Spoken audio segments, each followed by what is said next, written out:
ಬೆಂಗಳೂರಿನಂತಹ ನಗರದಲ್ಲಿ ಒಂದು ಮನೆ.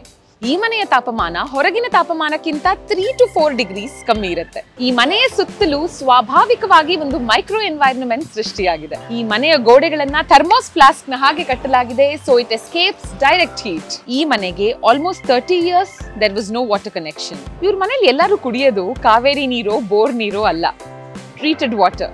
ಓ ಬೈ ದ ವೇ, ಇವ್ರ ಮನೇಲಿ ಫ್ಯಾನ್ ಆನ್ ಮಾಡಲ್ಲ, AC ಬಳಸಲ್ಲ. A true icon, a real inspiration. IISc ವಿಜ್ಞಾನಿ AR ಶಿವಕುಮಾರ್ ಅವ್ರ ಮನೆಗೆ ಇವಾಗ ನಾನು ಎಂಟರ್ ಆಗ್ತಾ ಇದ್ದೀನಿ. ಸರ್ ನಮಸ್ತೆ. ನಮಸ್ತೆ. Thank you so much first of all most welcome ಮನೆಗೆ ಕರೆದಿದ್ದಕ್ಕೆ. ಫಸ್ಟ್ ನಿಮ್ಮ ಹೋಮ್ ಟೂರ್ ಇಂದ ಸ್ಟಾರ್ಟ್ ಮಾಡ್ಬಿಡೋಣ, ರೈಟ್? ಅದಾದ್ಮೇಲೆ ಕೂತು ಮಾತಾಡೋಣ, ಬಿಕಾಸ್ ನನ್ನ ಮನಸ್ಸಲ್ಲಿ ಸಾಕಷ್ಟು ಕ್ವೆಶ್ಚನ್ಸ್ ಇದೆ ನಿಮ್ಮನ್ನ ಕೇಳೋದಕ್ಕೆ. Yeah right.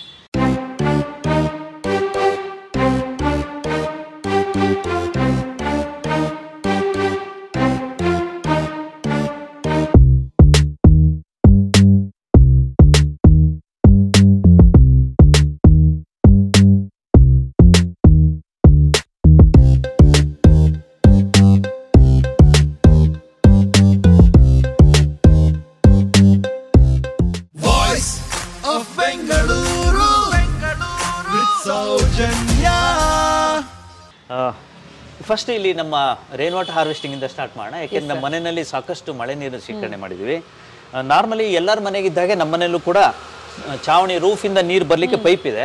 ನಾವೇನ್ ಮಾಡಿದ್ವಿ, ಕ್ಯಾಮಫ್ಲೇಜ್ ಮಾಡಿ ನಮ್ಮ ಈ ಒಂದು ಪಿಯರ್, ಬಿಗ್ ಪಿಯರ್ ಇದೆಯಲ್ಲ ಅದ್ರ ಒಳಗಡೆ ಕೊಟ್ಬಿಟ್ಟಿದ್ವಿ. ನೀರು ಕೆಳಗಡೆಯಿಂದ ಆಚೆ ಹೋಗುವಾಗೆ ಎಲ್ರದ್ದು ಇರುತ್ತೆ.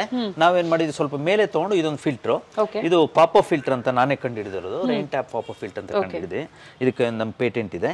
ಗುಜರಾತ್ ಅಲ್ಲಿ ಮ್ಯಾನುಫ್ಯಾಕ್ಚರ್ ಆಗಿ ಇಡೀ ಭಾರತ ದೇಶದಲ್ಲಿ ಎಲ್ಲ ಕಡೆ ಹೋಗುತ್ತೆ. ಇದರಲ್ಲಿ ಹೇಗಪ್ಪ ಅಂತಂದ್ರೆ, ಮಳೆ ನೀರು ಬಂದಿದ್ದು ಕೆಳಗಡೆಯಿಂದ ರಿವರ್ಸ್ ಫ್ಲೋನಲ್ಲಿ ಬರುತ್ತೆ. ರಿವರ್ಸ್ ಫ್ಲೋನಲ್ಲಿ ಬಂದು ಭಾರವಾದ ಮರಳು ಕಲ್ಮಶಗಳನ್ನೆಲ್ಲ ಕೆಳಗಡೆ ಬಿಟ್ಟು, ಮತ್ತೆ ಇದ್ರೊಳಗಡೆ ಒಂದು ಕಾರ್ಟ್ರಿಡ್ಜ್ ಇದೆ. ಈ ಕಾರ್ಟ್ರಿಡ್ಜ್ ಅಲ್ಲಿ ಫಿಲ್ಟರ್ ಆಗಿ ಒಳ್ಳೆ ನೀರ್ ಮಾತ್ರ ಇಲ್ಲಿಂದ ಬಂದು ಸಂಪ್ ಹೋಗುತ್ತೆ. ಆಕ್ಚುಲಿ ನೀವು ನೀರಿನ ಮೇಲೆ ನಿಂತಿದ್ರಿ, ಇದೆಲ್ಲ ದೊಡ್ಡ ಸಂಪ್ ಇದೆ, ಹ್ಯೂಜ್ ಸಂಪ್ ಇದೆ. ಆ ಸಂಪಲ್ಲಿ ಶೇಖರಣೆ ಆಗುತ್ತೆ. ನೋಡಿ ಈಗ ಎಷ್ಟು ಮಳೆ ಸುರಿದಿದೆ ಅಂತಂದ್ರೆ ಓವರ್ಫ್ಲೋ ಆಗ್ತಾ ಇದೆ. ಬನ್ನಿ ನೋಡಿ ಇದು ಎಷ್ಟು ಚೆನ್ನಾಗಿರುತ್ತೆ ಮಳೆ ನೀರು ಅಂತಂದ್ರೆ. ಈ ಮಳೆ ನೀರು ನೋಡಿ ನೀವು, ಓ ಮೈ ಗಾಡ್, ಕ್ರಿಸ್ಟಲ್ ಕ್ಲಿಯರ್ ವಾಟರ್ ಇದೆ. ಓಹೋ, ಅದ್ಭುತ. ಸೊ ಇದು 25,000 ಲೀಟರ್ ಕೆಪಾಸಿಟಿ, 25,000 ಲೀಟರ್ ನೀರಿದೆ. ನಮ್ಮಲ್ಲಿ ಒಟ್ಟು 45,000 ಲೀಟರ್ ನೀರಿದೆ. ಇಲ್ಲಿ 25,000 ಇವಾಗ ಸ್ಟೋರ್ ಆಗಿದೆ. ಅಲ್ಲಿ ನಮ್ಮ ಗರಾಜ್ ಕಾರ್ ಕೆಳಗಡೆ 10,000 ಲೀಟರ್ ಇದೆ. ರೂಫ್ ಮೇಲ್ಗಡೆ ಎರಡು ಹಂತದಲ್ಲಿ 5,000 ಲೀಟರ್ ನೀರು ಶೇಖರಣೆ ಆಗಿದೆ. ಈಗ around 45,000 litres full 100% rain water. ಮತ್ತೆ ನೀರು ಎಷ್ಟಿದೆ ಅಂತ ನೋಡ್ಲಿಕ್ಕೆ ನಾವು ಇದನ್ನ ತೆಗಿಲೇಬೇಕಾಗಿಲ್ಲ, ನಾರ್ಮಲಿ ತೆಗೆಯೋದಿಲ್ಲ ನಾವು. ಅದಕ್ಕೆ ಒಂದು ಸಣ್ಣ ಒಂದು ವ್ಯವಸ್ಥೆ ಮಾಡಿದೀನಿ, ಒಂಥರ ಬಹಳ ಇಂಟ್ರೆಸ್ಟಿಂಗ್ ಆಗಿದೆ ನೋಡಿ. ಇಲ್ಲಿ ಒಂದು ಪೈಪ್ ಒಳಗಡೆ ಇನ್ನೊಂದು ಪೈಪ್ ಇಟ್ಟಿರೋದಕ್ಕೆ ಅದ್ರ ಒಳಗಡೆ ಕೆಲವು ಹಳೆ ವಾಟರ್ ಬಾಟ್ಲ್ಗಳು ಇಟ್ಬಿಟ್ಟಿದ್ದೀನಿ. ಗಾಳಿ ಇರೋದು ಕಟ್ಟಿರುತ್ತೆ, ಹಾಗಾಗಿ ನೀರು ಎಷ್ಟಿದೆ ಅಂತ ಅದ್ ಮೇಲೆ ಕೊಂದು ತೋರಿಸುತ್ತೆ. ಸುಮ್ಮನೆ ಒಂದ್ ಪೈಪ್ ಒಳಗಡೆ ಇನ್ನೊಂದು ಪೈಪ್ ಇಟ್ಟಿದ್ದೀವಿ ಅಷ್ಟೇ. ಆ ತಳಕ್ಕೆ ಎಂಟಿ ಬಾಟಲ್ಸ್ ಕಟ್ಟಿದ್ವಿ, ಆ ನೀರಲ್ಲಿ ತೇಲುತ್ತೆ. ಅದ್ ನೀರು ಎಷ್ಟಿದೆಯೋ ಅಷ್ಟು ಬರುತ್ತೆ, ಹಾಗಾಗಿ ಅದನ್ನ ತೆಗಿಬೇಕಾಗಿಲ್ಲ. ಚಿಕ್ಕ ಚಿಕ್ಕ ವೆರಿ ವೆರಿ ಕ್ಯೂಟ್ ಇನ್ವೆನ್ಷನ್ಸ್ ಎಲ್ಲರೂ ಮಾಡ್ಬೋದು. ನೀರು ಎಷ್ಟಿದೆ ಅಂತ ಪ್ರತಿ ಸರಿ ಎತ್ತಿ ಎಲ್ಲ ಕಲ್ಮಶಗಳೆಲ್ಲ ಬೀಳುತ್ತೆ, ಎಲ್ಲ ಆ ಥರ ಆಗಬಾರ್ದು. ನೋಡಿ ನಮ್ಮನೆ ಮೇಲ್ಗಡೆ ಚಾವಣಿ ಮೇಲೆ ಬಿದ್ದ ನೀರೆಲ್ಲ ಅಲ್ಲಿ ನೋಡಿದ್ರಿ, ಎಲ್ಲ ರೂಫ್ ಇಂದ ಬಂದಿದ್ ನೀರೆಲ್ಲ ಕಡೆ ಹೋಗ್ಬಿಟ್ಟು ಅಲ್ಲಿ ಫಿಲ್ಟರ್ ಇಂದ ಹೇಳಿ ನಮ್ ಸಂಪಿಗೆ ಹೋಗುತ್ತೆ. ಅದನ್ನ ನಾವು ನೀರು ಉಪಯೋಗಿಸ್ತೀವಿ. ಆದ್ರೆ ಇಲ್ಲಿ ಕೆಲವು ಕಡೆ ಓಪನ್ ಏರ್ ಇದೆಯಲ್ಲ, ಓಪನ್ ಏರ್ ಇಲ್ಲಿ ಈಗ ಮಣ್ಣಿದೆ, ಇದು ನೀರು ಅಲ್ಲೇ ಹಿಂಗಾಗಿ ಮಾಡಿ ನೋಡಿ, ಇಲ್ಲೆಲ್ಲ ಸುತ್ತ ಕಟ್ಟೆ ಇದೆ, ಹಾಗೆ ನೀರು ಆಚೆ ಹೋಗೋದಿಲ್ಲ, ಅದು ಅಂತರ್ಜಲಕ್ಕೆ ಹೋಗುತ್ತೆ.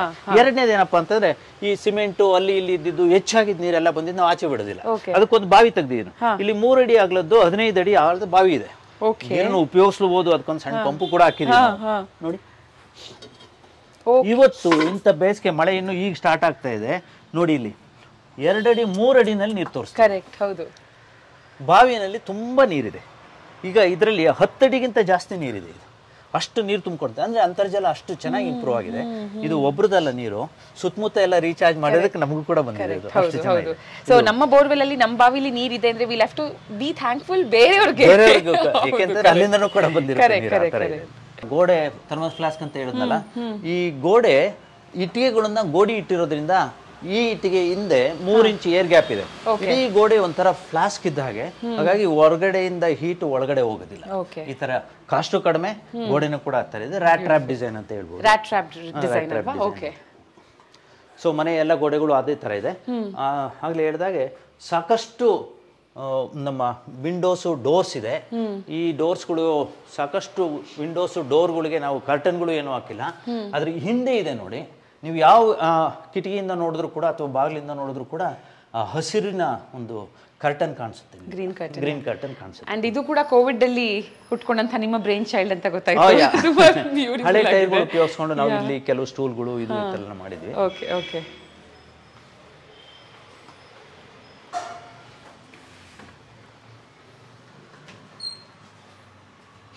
ಇದು ನಮ್ಮ ಮನೆಯ ವಾಷಿಂಗ್ ಮಿಷಿನ್. ಇದು ಬಟ್ಟೆ ಎಲ್ಲ ತೊಳಿಲಿಕ್ಕೆ ಇದ್ರಲ್ಲಿ ಬಟ್ಟೆ ಹಾಕ್ತಾ ಇದೀವಿ. ಬಟ್ಟೆ ಹಾಕಿದ್ಮೇಲೆ ತೊಳ್ಕೊಂಡ ನೀರು ನಾರ್ಮಲಿ ಎಲ್ಲರೂ ಡ್ರೈನಿಂಗ್ ಬಿಡ್ತಾರೆ, ನಾವು ಡ್ರೈನಿಂಗ್ ಬಿಡೋದಿಲ್ಲ. ನೋಡಿ ಅದರಿಂದ ಬಂದಿದ್ದ ನೀರೆಲ್ಲ ಇಲ್ಲಿ. ಓಕೆ. ಇದು ಒಂದು ಸಣ್ಣ ಬಾವಿ ತರ ಮಾಡಿದೀವಿ.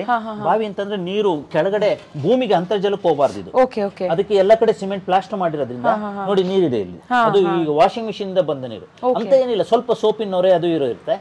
ಇಲ್ಲಿ ಅದು ಶೇಖರಣೆ ಆಗಿ ಈ ಪಂಪ್ ಇಂದ ಮೇಲಕ್ಕೆ ಹೋಗುತ್ತೆ. ಆ ಮೇಲ್ಗಡೆ ತೋರಿಸ್ತೀನಿ ಹೇಗಾಗುತ್ತೆ ಅಂತ.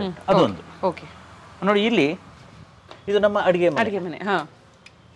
ನೋಡಿ ಇಲ್ಲಿ ಎಲ್ಲ ಪಾತ್ರೆ ತೊಳೆಯೋದು ಅದೆಲ್ಲ ನೀರು ಆಚೆ ಬರುತ್ತೆ. ಬಂದಿದ್ದ ನೀರು ಇಲ್ಲಿಂದ ಬಂದು ಈ ಗಾರ್ಡನಿಗೆ ಬರುತ್ತೆ. ಗಾರ್ಡನ್ ಇಂದ ಇದು ತಗೊಂಡು ನಾವು ಇದ್ರ ಬಂದಿರೋ ನೀರನ್ನ ನಾವು ತಗೊಂಡು ಗಿಡಗಳಿಗೆಲ್ಲ ಹಾಕ್ಬೋದು. ಹೆಚ್ಚಾಗಿದ್ದ ನೀರು ಅಲ್ಲಿಗೆ ಹೋಗ್ಬಿಟ್ಟು ಅಲ್ಲಿಂದ ಗಿಡಗಳಿಗೆಲ್ಲ ಕೂಡ ಆ ತರ ಇದೆ. ಡ್ರಿಪ್ ಇರಿಗೇಷನ್ ತರ ಒಟ್ಟು ಮಸಾಲೆ ನೀರು ಹೋಗುತ್ತೆ. ಪ್ಲಾಂಟ್ಸ್ಗಳು ಕೂಡ ಚೆನ್ನಾಗಿದೆ. ನೋಡಿ ಈ ಗಿಡ ಮರಗಳು ಎಷ್ಟಿದೆ ಅಂತಂದ್ರೆ, ನಮ್ಮ ಮನೆ ಸುತ್ತ ಸಾಕಷ್ಟು ಜಾಗ ಇರೋದ್ರಿಂದ ಇದ್ದ ಜಾಗದಲ್ಲೇ ನಾವು 18 ಮರಗಳು ಹಾಕಿದ್ವಿ ಮನೆ ಒಳಗಡೆ. 18 ಮರಗಳು. ಅದ್ರಲ್ಲಿ ಇದು ಒಂದು ಕೂಡ. ಈ ಮರ ಇರೋದು ಭೂಮಿ ಒಳಗಡೆ ಅಲ್ಲ, ಟೆರೆಸ್ ಮೇಲ್ಗಡೆ. ಆಗ್ಲೇ ನೋಡಿದ್ರಲ್ಲ ನೀವು, ಕಾರ್ ನಿಲ್ಸಿದ್ವಲ್ಲ, ಇದ್ರ ಕೆಳಗಡೆ ಕಾರ್ ನಿಲ್ಸಿದ್ವಿ ನಾವು. ಅದ್ರ ಮೇಲ್ಗಡೆ ಈ ತರ ಮರಗಳೆಲ್ಲ ಬೆಳೆದಿದೆ. ಸಾಕಷ್ಟು ಇಲ್ಲೊಂದು ಮರ ಇದೆ, ಅಲ್ಲಿ ನುಗ್ಗೆ ಮರ ಇದೆ. ಆ ತರ ಸಾಕಷ್ಟು ಮರ ಗಿಡಗಳು ಹಾಗೆ ನ್ಯಾಚುರಲ್ ಆಗಿ ಬೆಳೀತಾ ಇದೆ. ಬನ್ನಿ, ಹುಷಾರಾಗಿ ಬನ್ನಿ. ನೋಡಿ ಇದ್ರಲ್ಲಿ ಸುಮ್ಮನೆ ಒಂದು ಹಳೇದು ಒಂದು ಯಾವುದೋ ಒಂದು ಸ್ಟೇನ್ಲೆಸ್ ಸ್ಟೀಲ್ದು ಒಂದು ಪಾತ್ರೆ ತರ ಇತ್ತದು. ಸೋಲಾರ್ ಕುಕ್ಕರ್ ಮಾಡಿ ಎಕ್ಸ್ಪೆರಿಮೆಂಟ್ ಮಾಡಿ ವೇಸ್ಟ್ ಆಗಿದೆ. ಅದ್ರೊಳಗಡೆ ನೀರು ಇಟ್ಬಿಟ್ಟು ಒಂದು ಸುಮ್ಮನೆ ಗಿಡ ಹಾಕಿದ್ವಿ. ಇದ್ರ ತುಂಬಾ ನೀರಿದೆ, ಯಾವಾಗಲೂ ನೀರು ಇರುತ್ತೆ, ಡ್ರಿಪ್ಪಲ್ಲಿ ಹೋಗ್ತಾ ಇರುತ್ತೆ. ನೋಡಿ ಗಿಡಗಳು ಕೂಡ ಎಷ್ಟು ಚೆನ್ನಾಗಿ ಬರ್ತಾ ಇರುತ್ತೆ. ಅಲ್ಲಿಗೆ ಸಾಕಷ್ಟು ಬಟರ್ಫ್ಲೈಸ್ಗಳು, ಅಕ್ಕಿ ಪಕ್ಷಿಗಳು ಎಲ್ಲ ಬರುತ್ತೆ. ಇದು ನಮ್ಮ ಮನೆಯ ಟೆರೇಸ್ಗಳು. ಅದು ಹಂತ ಹಂತವಾಗಿದೆ, ಬೇರೆ ಬೇರೆ ಲೆವೆಲ್ ಅಲ್ಲಿ ಇರುವಾಗ ಎಲ್ಲಿ ಬೇಕೋ ಅಲ್ಲಿ ಆದಷ್ಟು ನಾವು ಎಲ್ಲ ಪ್ಲಾಂಟ್ಸ್ಗಳನ್ನ ಬೆಳೆದಿದ್ದೀವಿ. ಇಲ್ಲೆಲ್ಲ ಕ್ಲೀನಾಗಿ ಪ್ಲಾಂಟ್ಸ್ ಬೆಳೆದಿರೋದ್ರಿಂದ ಮಣ್ಣು ಎಲ್ಲ ಆಚೆ ಹೋಗ್ದಂಗೆ ಕೆಲವು ಕಡೆ ಪಾಟ್ಸ್ ಇದೆ, ಕೆಲವು ಕಡೆ ಹಾಗೆ ಇಟ್ಟಿದ್ದೀವಿ. ಬಟ್ ಇದಕ್ಕೇನು ಕೆಮಿಕಲ್ ಮೆನ್ಯೂರ್ ಆಗಲಿ ಕೆಮಿಕಲ್ ಫರ್ಟಿಲೈಸರ್ಸ್ ಆಗಿ ಹಾಕೋದಿಲ್ಲ. ನಮ್ದು ಎರೆಹುಳು ಗೊಬ್ಬರನೇ ಕೂಡ ಹಾಕಿ ಇದಕ್ಕೆಲ್ಲ ಒಳ್ಳೆ ಗೊಬ್ಬರ ಆಗುತ್ತೆ. ಪ್ಲಸ್ ನೀರು ಕೂಡ ಕಲ್ಮಶ ಆಗೋದಿಲ್ಲ. ಬಂದಿದ್ದ ನೀರೆಲ್ಲ ಹೋಗ್ಬಿಟ್ಟು ಫಿಲ್ಟ್ರಿಂದಾಗ ಶೇಖರಣೆ ಆಗುತ್ತೆ. ನೋಡಿ ಮನೆ ಟೆರೆಸ್ ಮೇಲ್ಗಡೆನೂ ಕೂಡ ಸಾಕಷ್ಟು ನಾವು ಈ ತರ ಒಳ್ಳೊಳ್ಳೆ ಮರಗಳು ಬೆಳೆದಿದ್ದೀವಿ. ಇದನ್ನೆಲ್ಲ ಟ್ರಿಮ್ ಮಾಡ್ತಾ ಇರ್ತೀವಿ ತುಂಬಾ ಜಾಸ್ತಿ ಬೆಳೆದಾಗೆ. ಅದ್ರ ಜೊತೆಗೆ ನಮಗೆ ಒಳ್ಳೆ ತುಳಸಿ ಎಲೆಗಳು, ಪುದೀನ ಮತ್ತೆ ನುಗ್ಗೆಕಾಯಿ ಇವೆಲ್ಲ ಬಿಡುತ್ತೆ. ಲೋಟಸ್ ನೋಡಿ, ನೀವು ವರ್ಷದಲ್ಲಿ 365 ದಿವಸ ನೀವು ಯಾವತ್ತೇ ಬನ್ನಿ ಲೋಟಸ್ ಇರುತ್ತೆ. ಅದು ನಾವೇ ಅದಕ್ಕೇನು ಗೊಬ್ಬರ ಹಾಕೋದಿಲ್ಲ, ಏನಿಲ್ಲ. ಅಕ್ಕಿ ಪಕ್ಷಿಗಳು ಬರುತ್ತೆ. ಈಗ ಇದ್ರೊಳಗಡೆ ಎಲ್ಲ ಸಣ್ಣ ಫಿಶ್ ಇದೆ ನೋಡಿ, ಆ ಗಪ್ಪಿ ಫಿಶ್ ಇರೋದ್ರಿಂದ ಏನಾಗುತ್ತೆ, ಮಸ್ಕಿಟೋಸ್ ಬ್ರೀಡ್ ಆಗಲ್ಲ, ಅದ್ ಲಾರ್ವೆ ಎಲ್ಲ ಕೇಳುತ್ತೆ. ಇದು ಕೂಡ ಅದೇ ತರ, ಇದ್ರಲ್ಲೂ ಕೂಡ ಒಳ್ಳೆ ಲೋಟಸ್ ಬಿಡುತ್ತೆ. ಅದರಲ್ಲಿ ಕಲರ್ಸ್ ಬೇರೆ ಬೇರೆ ಇದೆ ನೋಡಿ. ಇದೆಲ್ಲ ಒಂಥರ ಫ್ರೂಟ್ ಹಾರ್ವೆಸ್ಟ್ ಮಾಡ್ಲಿಕ್ಕೆ, ಇದೆಲ್ಲ ಗಣಿಕೆ ಹಣ್ಣು ಅಂತ ಹೇಳ್ತೀವಿ. ಇದು ಈ ತರದ್ದೆಲ್ಲ ಇದೆ. ಇಲ್ಲೂ ಕೂಡ this are all water bodies ನೋಡಿ. ಇದೆಲ್ಲ ವಾಟರ್ ಬಾಡಿ ಇದೆ. ಪಕ್ಷಿಗಳಿಗೆಲ್ಲ ಬಹಳಷ್ಟು ಹೆಲ್ಪ್ ಆಗುತ್ತೆ ಈ ವಾಟರ್ ಬಾಡೀಸ್ ಇರೋದ್ರಿಂದ. ಮತ್ತೆ ವೈಟ್ ಕಲರ್ ಪೇಂಟ್, ವೈಟ್ ಮೇಲ್ಗಡೆ ಹೀಟ್ ನ ರಿಫ್ಲೆಕ್ಟ್ ಮಾಡೋದಕ್ಕೆ. ಹೌದು. ಇಲ್ಲಿ ನೋಡಿ, ಇದು ನಮ್ಮ ಮನೇಲಿ ಬಿದ್ದ ಈ ಕಸಗಳು ಪ್ಲಸ್ ನಮ್ಮ ಕಿಚನ್ ನಲ್ಲಿರೋ ಕಸ ಎಲ್ಲ ಇಲ್ಲಿ ಹಾಕ್ತಾ ಇದೀವಿ. ಇದೇ ತರ ಅಲ್ಲಿ ಕೆಳಗಡೆ ಪಿಟ್ಸ್ ಕೂಡ ಇದೆ. ಈಗ ನೋಡಿ ಇಲ್ಲಿ ಅರ್ಥವರ್ಮ್ ಎಷ್ಟು ಇದಾಗಿ ಬೆಳೆದಿದೆ ನೋಡಿ, ಈ ಅರ್ಥವರ್ಮ್ಸ್ಗಳು. ಈ ತರ ಅರ್ಥವರ್ಮ್ಸ್ಗಳು ಇರೋದ್ರಿಂದ ನಮ್ಮ ಮನೆ ಕಸ ಎಲ್ಲಾನು ಕೂಡ ಈ ತರ ಇದು ಮಾಡಿದೆ ನೋಡಿ. ಇಲ್ಲಿ ಪೇಪರ್ ಇದೆ, ಇಲ್ಲಿದೆ ಎಗ್ ಶೇಲ್ಸ್ ಆಗಲಿ ಬೇರೆ ಎಲ್ಲ ನೋಡಿ, ಎಲ್ಲ ಇದೆ ನೋಡಿ. ನೋಡಿ ಎಷ್ಟು ಅರ್ಥವರ್ಮ್ಸ್ಗಳಿದೆ, ಇದ್ರ ತುಂಬಾ ಅರ್ಥವರ್ಮ್ಸ್ಗಳಿದೆ ನೋಡಿ. ಈ ಅರ್ಥವರ್ಮ್ಸ್ಗಳೆಲ್ಲ ಏನಾಗುತ್ತೆ, ಒಳ್ಳೆ ಗೊಬ್ಬರ ಮಾಡುತ್ತೆ ನೋಡಿ. ಇವೆಲ್ಲ ಅರ್ಥವರ್ಮ್ಸ್ಗಳು. ಇದು ಸಾವಿರಾರು ಆಗ್ಬಿಡುತ್ತೆ, ಮಲ್ಟಿಪ್ಲೈ ಆಗ್ತಾ ಹೋಗುತ್ತೆ. ಅದು ಫುಡ್ ಇರೋವರೆಗೂ ಅದನ್ನೆಲ್ಲ ಚೆನ್ನಾಗಿ ತಿಂದು ಒಳ್ಳೆ ಗೊಬ್ಬರ ಮಾಡುತ್ತೆ. ಅದರಿಂದ ನಮ್ಮ ಗಿಡ ಮರಗಳಿಗೆ ಎಲ್ಲ ಒಳ್ಳೆ ಗೊಬ್ಬರ ಸಿಗುತ್ತೆ. ಸೊ ಈ ಮರಗಳು ನಿಮ್ಮನೆ ಇದಕ್ಕೆ ಬರುತ್ತಲ್ವಾ? ಇದೆಲ್ಲ ಮರ ಬರುತ್ತೆ. ನಾವು 18 ಮರದಲ್ಲಿ ಇದು ಕೂಡ. ಹೌದಾ? ಯಾವ್ದು ಸರ್ ಅದು? ಇದು ಪಾಮ್ ವೆರೈಟಿ ಅಂತ. ಇದು ಒಂಥರ ಸುಮ್ಮನೆ ಶೋಗೆ ಬೆಳೆಯುತ್ತೆ, ಬಟ್ ಒಳ್ಳೆ ಗ್ರೀನರಿ ಇರುತ್ತೆ. ಅಂದ್ರೆ ಈ ಮರದ ವಿಶೇಷ ಏನಪ್ಪಾ ಅಂತಂದ್ರೆ ಅದು ಡಿಫ್ರೆಂಟ್ ಹೈಟ್ ಅಲ್ಲಿ ಆ ಮರಗಳಿರುತ್ತೆ. ಓಕೆ ಹಾಗಾಗಿ ಅದ್ರ ಬುಡದಿಂದ ಹಿಡಿದು ತಲೆವರೆಗೂ ಕೂಡ ನಮ್ಗೆ ಗ್ರೀನ್ ಕರ್ಟನ್ ಇದೆ. ಇದು 30 ಅಡಿ ಗ್ರೀನ್ ಕರ್ಟನ್ ಇದೆ. ಓ ಓಕೆ ಮನೆ 25 ಅಡಿ ಇದೆ. ಅದ್ರ ಮೇಲ್ಗಡೆ ಒಂದು 7 ಅಡಿ ಅಷ್ಟು ಮೇಲೆ ಕೊಟ್ಟೋಗ್ಬಿಟ್ಟಿದೆ. ಅಷ್ಟು ಎತ್ತರಕ್ಕೂ ಕೂಡ ಗ್ರೀನ್ ಕರ್ಟನ್ ಇದೆ. ಇದು ನಮ್ಮ ಮನೆಯಲ್ಲಿರುವಂತ ಒಂದು ನುಗ್ಗೆ ಮರ. ಇದಕ್ಕೆ ನಮ್ಮ ಮಸಾಲೆ ನೀರು ಅಡುಗೆ ಮನೆಯಿಂದ ಹೋಗೋದ್ರಿಂದ ನಮಗೆ ಒಳ್ಳೆ ನುಗ್ಗೆಕಾಯಿ ಕೊಡುತ್ತೆ. ಈ ತರ ನುಗ್ಗೆಕಾಯಿ ಅಫ್ಕೋರ್ಸ್ ಇದು ತುಂಬಾ ಎಳೆದು, ಹೆಚ್ಚು ಕಡಿಮೆ ನಮ್ಮ ಈ ಕೈಗೆ ಹತ್ರ ನುಗ್ಗೆಕಾಯಿ ಆಗುತ್ತೆ. ನೀವು ಬೇರೆ ಎಲ್ಲೂ ನೋಡಿರಲ್ಲ, ಅಷ್ಟು ಚೆನ್ನಾಗಿರುತ್ತೆ. ನಮಗಷ್ಟೇ ಅಲ್ಲ, ನಮ್ಮ ಇಡೀ ರೋಡ್ ನಲ್ಲಿ ಎಲ್ಲರ ಮನೆಗೆ ಕೊಡ್ತೀವಿ, ನಮ್ಮ ಸ್ನೇಹಿತರುಗಳಿಗೆಲ್ಲ ಕೊಡ್ತೀವಿ. ಅಷ್ಟು ನುಗ್ಗೆಕಾಯಿ ಬಿಡುತ್ತೆ. ವರ್ಷದಲ್ಲಿ 2 ಸೀಸನ್ ಅಲ್ಲಿ 2 ಬೆಳೆ ಕೊಡುತ್ತೆ ಅಂತ ಒಂದು ನುಗ್ಗೆ ಮರ ಇದು. ನಮ್ಮ ಸೋಲಾರ್ ವಾಟರ್ ಹೀಟರ್ ನಮ್ಮ ಮನೆಗೆ ಸದಾಕಾಲ ಬಿಸಿನೀರಿದೆ. ಸ್ನಾನಕ್ಕಷ್ಟೇ ಅಲ್ಲ, ನಮ್ದು ಡಿಶ್ ವಾಷರಿಗೆ ಮತ್ತೆ ವಾಷಿಂಗ್ ಮಿಷಿನ್ಗೆ ಪ್ರತಿಯೊಂದು ಕೂಡ ಬಳಸ್ತೀವಿ. ಅಷ್ಟು ಒಳ್ಳೆ ನೀರು, ಬಿಸಿನೀರು ಸಿಗುತ್ತೆ. ನೋಡಿ, ಇದು ಟೆರೆಸ್ ಬಿಳಿ ಬಣ್ಣ ಬಳದಿರೋದ್ರಿಂದ ನಮ್ಮ ಕಣ್ಣಿಗೆ ಗೊತ್ತಾಗ್ತಾ ಇದೆ, ಎಲ್ಲ ಲೈಟ್ ರಿಫ್ಲೆಕ್ಟ್ ಆಗ್ತಾ ಇದೆ, ಕಣ್ಬಿಡಕ್ಕೆ ಅಷ್ಟು ಇದಾಗ್ತಾ ಇದೆ. ಪ್ಲಸ್ ನಿಮ್ಮ ಕಾಲಿಗೆ ಅಷ್ಟು ಬಿಸಿ ತಾಗ್ತಾ ಇಲ್ಲ. ಅದಕ್ಕೋಸ್ಕರ ಇಂಥ ಒಂದು ಉರಿ ಬಿಸಿಲಲ್ಲೂ ಕೂಡ ನಮ್ಮ ಮನೆ ತಂಪಾಗಿರ್ಲಿಕ್ಕೆ ಇದು ಒಂದು ಕಾರಣ. ಪ್ರತಿಯೊಬ್ರು ಕೂಡ ಇದನ್ನ ಮಾಡ್ಬೇಕಾಗುತ್ತೆ. ಯಾಕೆಂದ್ರೆ ಎಲ್ಲರ ಮನೆನೂ ಕೂಡ ನೋಡಿ ಒಂಥರ ಸಿಮೆಂಟ್ ಕಲರ್ ಇರುತ್ತೆ, ಅದು ಮ್ಯಾಗ್ನೆಟ್ ಇದ್ದಾಗಿರುತ್ತೆ. ಈ ತರ ಮಾಡಿದ್ರೆ ಒಳಗಡೆ ಕೂಲ್ ಆಗಿರುತ್ತೆ. ಇದೆಲ್ಲ ನೋಡಿ ನಮ್ಮ ಸ್ಕೈಲೈಟ್ಸ್. ಬಿಸಿಲಿನ ಶಾಖ ಒಳಗಡೆ ಹೋಗದೆ ಇದ್ರು ಲೈಟ್ ಒಳಗಡೆ ಹೋಗುತ್ತೆ. ಇಡೀ ಮನೆಗೆ ಒಳ್ಳೆ ಲೈಟ್ ಬರುತ್ತೆ. 2 ನಾವು ವೆಂಟಿಲೇಟರ್ಸ್ ತರ ಮಾಡಿದೀವಿ. ಅದರಲ್ಲಿ ಲೈಟ್ ಹೋಗೋದ್ರ ಜೊತೆಗೆ ಗಾಳಿನೂ ಕೂಡ ಆಚೆ ಬರುತ್ತೆ. ಬಿಸಿ ಗಾಳಿ ಅಲ್ಲಿ ಕೈ ಇಟ್ಟರೆ ನಿಮ್ಗೆ ಗೊತ್ತಾಗುತ್ತೆ, ವಾರ್ಮ್ ಏರ್ ಆಚೆ ಬರುತ್ತೆ. ಅಂಡ್ ಇಲ್ಲಿಂದ ಒಳಗೆ ಕಾಣಲ್ಲ. That's another best part also. ನಮ್ಮ ರೂಫ್ ಮೇಲೆ ಬಿದ್ದ ಮಳೆ ನೀರೆಲ್ಲ ಈ ತರ ಪೈಪ್ಗಳು ಹೋಗುತ್ತೆ. ಇಲ್ಲೊಂದಿದೆ, ಅಲ್ಲೊಂದಿದೆ. ಇಲ್ಲಿಂದ ಹೋಗಿದ್ದು ಕೆಳಗಡೆ ಫಿಲ್ಟರ್ಸ್ ಇದೆ. ಆ ಫಿಲ್ಟರ್ ಇಂದ ನಮ್ಮ ಸಂಪಿಗೆ ಹೋಗುತ್ತೆ. ಸ್ಟಾರ್ಟಿಂಗ್ ಅಲ್ಲಿ ತೋರಿಸಿದ್ರಲ್ಲ, ಹೌದು, ಸಂಪಿಗೆ ಹೋಗುತ್ತೆ. ಮತ್ತೆ ಸಂಪಿಂದ ನಾವು ಪಂಪ್ ಮಾಡ್ತೀವಿ ಇಲ್ಲಿಗೆ. ಪಂಪ್ ಮಾಡಿ ಇದು ಮೇಲ್ಗಡೆ ಇರುವಂತದ್ದು ಒಂದು ಫ್ರೆಶ್ ವಾಟರ್ ಟ್ಯಾಂಕ್. ಅದ್ರ ಕೆಳಗಡೆ ನಮ್ದು ಏನಾಗಿದೆ ಅಂತಂದ್ರೆ, ಇಲ್ಲಿ ನೋಡಿ, ಇದು ರೀಸೈಕಲ್ಡ್ ವಾಟರ್. ಅಂದ್ರೆ ನಾವು ನೀರನ್ನ ವಾಷಿಂಗ್ ಮಿಷಿನ್ ಬಂದ ನೀರನ್ನ ನಾವು ಅಲ್ಲಿ ಮೇಲ್ಗಡೆ ಇದೆ ನೋಡಿ, ಅಲ್ಲಿ ಮೇಲ್ಗಡೆ ಒಂದು ಸಣ್ಣ ವೀಲ್ ತಿರುಗ್ತಾ ಇದೆ, ಬರ್ತಾ ಇದೆಯಲ್ಲ, ಆತರ ಹೆಚ್ಚಾದ ನೀರು ಅಲ್ಲಿ ಬರುತ್ತೆ. ಅಲ್ಲಿಂದ ಬಂದಿದ್ದ ನೀರು ಏನಾಗುತ್ತೆ ಅಂತಂದ್ರೆ, ಮೇಲ್ಗಡೆ ಒಂದು ಜಿಗ್ಜಾಗ್ ಪೋರ್ಷನ್ ಅಲ್ಲಿ ಏರೇಟ್ ಆಗುತ್ತೆ, ಬಂದ್ಬಿಟ್ಟು ಇಲ್ಲಿ ಶೇಖರಣೆ ಆಗುತ್ತೆ. ಇಲ್ಲಿ ಶೇಖರಣೆ ಆಗ್ಬಿಟ್ಟು ಆ ನೀರನ್ನ ನಾವು ಟಾಯ್ಲೆಟ್ ಫ್ಲಶ್ ಗೆ ಬಳಸ್ತೀವಿ. ಸೊ ಇದರಲ್ಲಿ ಏರೇಟ್ ಆಗ್ಲಿಕ್ಕೆ ಸ್ವಲ್ಪ ಈ ವೆಂಟಿಲೇಟರ್ಸ್ ಬಿಟ್ಟಿದೀವಿ, ಸೊಳ್ಳೆ ಎಲ್ಲ ಬೀಡಾಗಬಾರದು ಅಂತ ಇಲ್ಲಿ ನೆಟ್ ಹಾಕಿದೀವಿ. ಇದ್ರೊಳಗಡೆ ಫಿಶ್ ಪಾಂಡ್ ಅಲ್ಲಿ ಇರುತ್ತಲ್ಲ, ಆತರ ಒಂದು ಬಬ್ಲರ್ ಇದೆ. ಗಂಟೆಗೆ ಒಂದ್ಸರಿ ಒಂದು 5 ಮಿನಿಟ್ಸ್ ಅದು ಏರ್ ಮಾಡೋದ್ರಿಂದ ಆರ್ಗ್ಯಾನಿಕ್ ವೇಸ್ಟ್ ಎಲ್ಲ ಇರುವಂತ ನೀರು ವಾಸನೆ ಆಗೋದಿಲ್ಲ. ಇಲ್ಲಿ ಸ್ವಲ್ಪ ವಾಸನೆ ಬರ್ತಾ ಇದೆ, ವಾಸನೆ ಬರ್ತಾ ಇದೆ, ಎಲ್ಲ ಒಟ್ಟೋಗುತ್ತೆ. ಬಟ್ ಟಾಯ್ಲೆಟ್ ಫ್ಲಶ್ ಮಾಡಿದಾಗ ಅದು ವಾಸನೆ ಇರುತ್ತೆ. ಈಗಲೇ ಗೊತ್ತಾಗ್ತಾ ಇದೆ ನೋಡಿ, ಸ್ವಲ್ಪ ವಾಸನೆ ಇದೆ. ಇದು ರೀಸೈಕ್ಲಿಂಗ್. ಅದು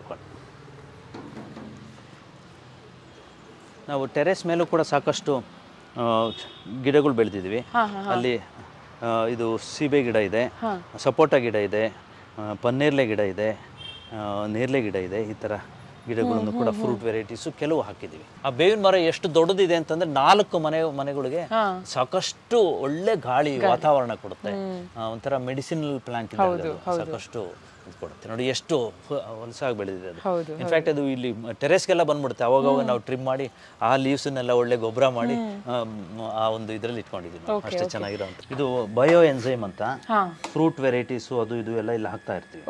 ಸಿಟ್ರಸ್ ಅದು ಇದು ಅದರಲ್ಲಿ ಎಷ್ಟು ಚೆನ್ನಾಗಿರುತ್ತೆ ಅಂದ್ರೆ ಒಂಥರ ವೈನ್ ತರ ಆಗುತ್ತೆ. ಅದು ಗಿಡಗಳಿಗೆ ಹಾಕ್ತೀವಿ. ಫ್ರೂಟ್ಸು ಬಯೋ ಎನ್ಸೈಮ್ 2 ಬಕೆಟ್ ಅಲ್ಲಿ ಯಾವ್ದಾದ್ರು ನೋಡಿದೆ ವಾಸನೆ ಬರ್ತಾ ಇದೆ. ಬಟ್ ಇಟ್ಸ್ ನಾಟ್ ಇದು ಇಟ್ಸ್ ಗುಡ್ ಸ್ಮೆಲ್ ಇಲ್ಲ ಆಕ್ಚುಲಿ. ಹೌದು, ಕರೆಕ್ಟ್. ಹಣ್ಣುಗಳು ಕೊಳೆತ್ರೆ ಏನ್ ಸ್ಮೆಲ್ ಬರುತ್ತೆ, ಆ ಸ್ಮೆಲ್ ಇಲ್ಲ.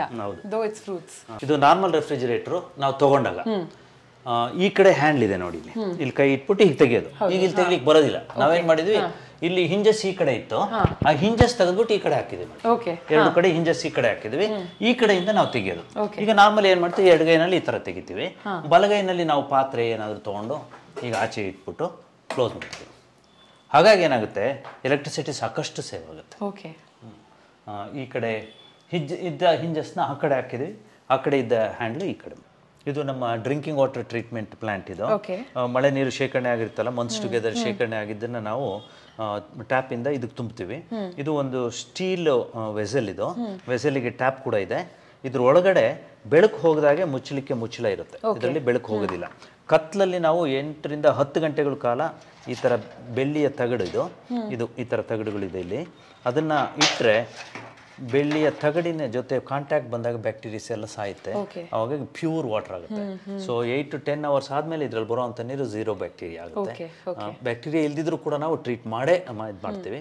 ಯಾಕೆಂದ್ರೆ ಕೆಲವು ಸರಿ ಏನಾಗುತ್ತೆ, ಅಕ್ಕಿ ಪಕ್ಷಿಗಳ ಮಲಮೂತ್ರದಲ್ಲಿ ಈ ಕೋಲಿಫಾರ್ಮ್ ಬ್ಯಾಕ್ಟೀರಿಯಾಸ್ ಬರ್ಬೋದು ಅನ್ನೋ ಒಂದು ಶಂಕೆಯಿಂದ ನಾವು ಈ ತರ ಟ್ರೀಟ್ ಮಾಡಿ ಕಳೆದ 25 ವರ್ಷಕ್ಕಿಂತ ಜಾಸ್ತಿ ನಾವು ವಾಟರ್ನ ಇದೇ ತರ ಟ್ರೀಟ್ ಮಾಡಿ ನಾವು ನಮ್ಮ ಚಿಕ್ಕ ಮಗು ಎಲ್ಲರೂ ಕೂಡ ಕುಡಿಲಿಕ್ಕೆ ಇದನ್ನ ಬಳಸ್ತಾ ಇದ್ದೀವಿ. ನೋಡಿ, ಶುದ್ಧ ಮಳೆ ನೀರು, 0 ಬ್ಯಾಕ್ಟೀರಿಯಾ ವಾಟರ್, ಯಾವುದೇ ಒಂದು ಅನುಮಾನ ಇಲ್ಲದೆ ಕುಡಿಬಹುದು.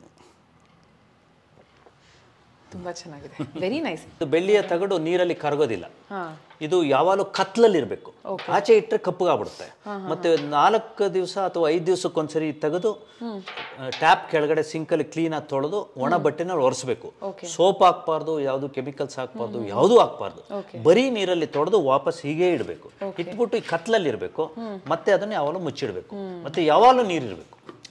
ನೀರನ್ನ ಖಾಲಿ ಮಾಡಿ ಬರೀ ಹಾಗೆ ಇಡಬಾರ್ದು. ಗಾಳಿ ಜೊತೆ ಬರೀ ಗಾಳಿನಲ್ಲಿ ಅಥವಾ ಬೆಳಕಲ್ಲಿ ಇದ್ರೂ ಕೂಡ ಬೆಳ್ಳಿ ರಿಯಾಕ್ಟ್ ಆಗ್ಬಿಟ್ಟು ಅದು ಸಿಲ್ವರ್ ಆಕ್ಸೈಡ್ ಆಗೋದು. ಎಷ್ಟು ದಿನ ಇದು ಹೀಗೆ ಇರ್ಬೋದು?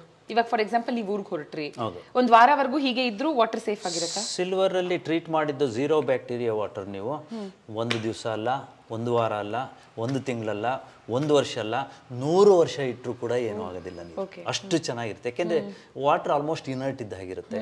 ಅದರಲ್ಲಿರೋದು ಯಾವುದೇ ಒಂದು ಕೆಮಿಕಲ್ ರಿಯಾಕ್ಷನ್ ಆಗದಾಗ ಹಾಗೆ ಇರುತ್ತೆ. ಹಾಗಾಗಿ ನಮ್ಮ ಭೂಮಿಯ ಒಡಲಲ್ಲಿರುವಂಥ ಅಂತರ್ಜಲನೂ ಕೂಡ ಹಾಗೆ, ಅದು 100 ವರ್ಷಗಳಿಂದ ಅಲ್ಲಿ ಶೇಖರಣೆ ಆಗಿರೋದು. ಇವತ್ತು ಕೂಡ ಕ್ರಿಸ್ಟಲ್ ಕ್ಲಿಯರ್ ವಾಟರ್ ಬರುತ್ತೆ. ಯಾಕೆಂದ್ರೆ ಅಲ್ಲಿ ಯಾವುದೇ ಒಂದು ಲಿವಿಂಗ್ ಆರ್ಗ್ಯಾನಿಸಮ್ಸ್ ಕೂಡ ಅಷ್ಟು ಆಳದಲ್ಲಿ ಇರೋದಿಲ್ಲ. ನಾವು ಅದನ್ನ ಇಲ್ಲಿ ಕ್ರಿಯೇಟ್ ಮಾಡ್ತೀವಿ. ಅದೇ ಸೇ ಅಲ್ಲ, ವಾಟರ್ಗೆ ಎಕ್ಸ್ಪೈರಿ ಡೇಟ್ ಇರಲ್ಲ, ಬಟ್ ಯಾಕೆ ಬಾಟಲ್ಸ್ ಮೇಲೆ ಮೆನ್ಷನ್ ಮಾಡಿರ್ತಾರೆ ಅಂದ್ರೆ ಆ ಪ್ಲಾಸ್ಟಿಕ್ ಬಾಟಲ್ನ ಎಕ್ಸ್ಪೈರಿ ಡೇಟ್ ಅದು ಬಾಟಲ್ಗೆ. ಪ್ಲಸ್ ಅದರಲ್ಲಿ ಕೆಲವು ಅಡಿಟಿವ್ಸ್ ಏನಾದರೂ ಹಾಕಿದ್ರೆ ಅವರು ಮಿನರಲೈಸ್ಡ್ ವಾಟರ್ ಅಂತ ಕೊಡ್ತಾರಲ್ಲ, ಅದ್ರದ್ದು ಎಕ್ಸ್ಪೈರಿ ಇದೆ. Thank you sir. ಸೊ ಇವಾಗ ಸಾಕಷ್ಟು ನನ್ನ ಮನಸ್ಸಲ್ಲಿರೋ ಪ್ರಶ್ನೆಗಳು ಹೋಮ್ ಟೂರ್ ಆಯ್ತು, ಅದನ್ನೆಲ್ಲ ಒಂದ್ಸಲ ಆರಾಮಾಗಿ ಕೂತು ಇವಾಗ ಮಾತಾಡಬೇಕು ನಿಮ್ಮ ಜೊತೆ. ಓಕೆ, ರೈಟ್, ಬನ್ನಿ ಮಾತಾಡೋಣ.